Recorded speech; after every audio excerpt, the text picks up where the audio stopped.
Most people today are drowning in stress and anxiety, constantly reacting to problems instead of facing them with clarity. But what if I told you that the ancient Stoics had a system, simple daily habits, that could make you almost immune to stress? Imagine walking through life, no matter how chaotic, with a calm, unshaken mind. That's exactly what Stoicism trains you to do. It starts with a shift in perspective. The Stoics believed that most of our suffering doesn't come from the events themselves, but from how we interpret them. Epictetus said, "Men are disturbed not by things, but by the view they take of them." This means that external events don't have the power to harm you, only your judgment of them does. You lose a job, a relationship ends, plans fall apart. None of these things have inherent meaning. They only become bad if you decide they are. So the next time something stressful happens, pause. Ask yourself, is this within my control? If not, why waste energy on it? If it is, then act.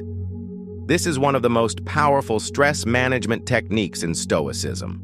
Most people spend their lives obsessing over things outside their control, other people's opinions, bad drivers on the road, the economy, the weather.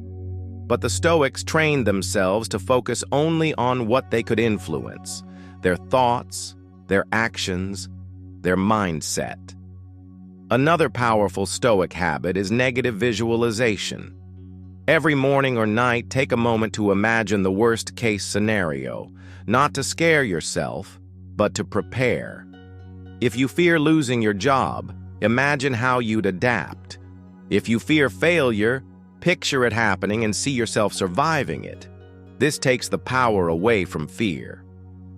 Marcus Aurelius did this daily, reminding himself that life is unpredictable and the only thing he truly controlled was his response.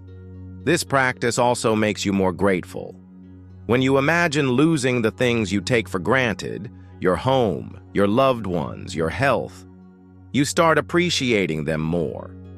Instead of focusing on what you lack, you realize how much you already have. Another habit that reduces stress is voluntary discomfort. Modern life has made us soft, constantly seeking comfort. But the Stoics knew that by deliberately exposing themselves to small hardships, like taking cold showers, fasting, or walking instead of driving, they built resilience.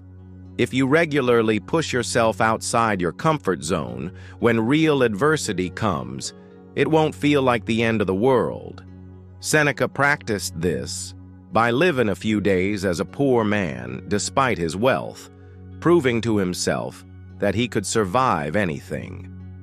Journaling was another key Stoic practice.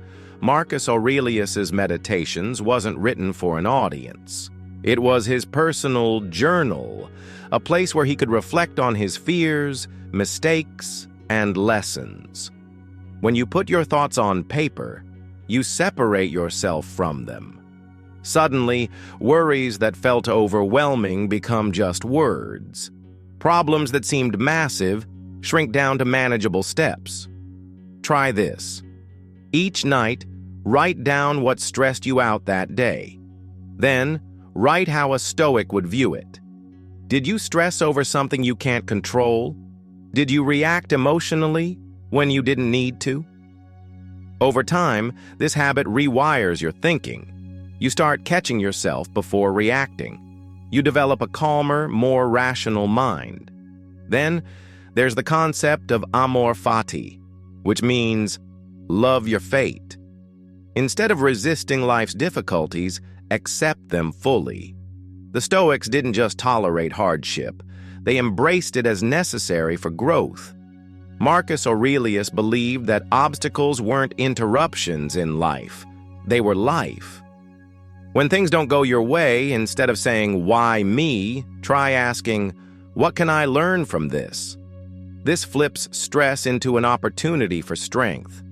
Another overlooked but powerful Stoic practice is controlling your response to insults and criticism. In today's world, people are quick to react. One comment online can ruin someone's day. But Epictetus reminds us, if someone succeeds in provoking you, realize that your mind is complicit in the provocation. In other words, no one can make you angry or stressed. You allow it. Next time someone insults you, try this. Instead of reacting emotionally, pause and ask, does this actually harm me? Most of the time, it doesn't. It's just words.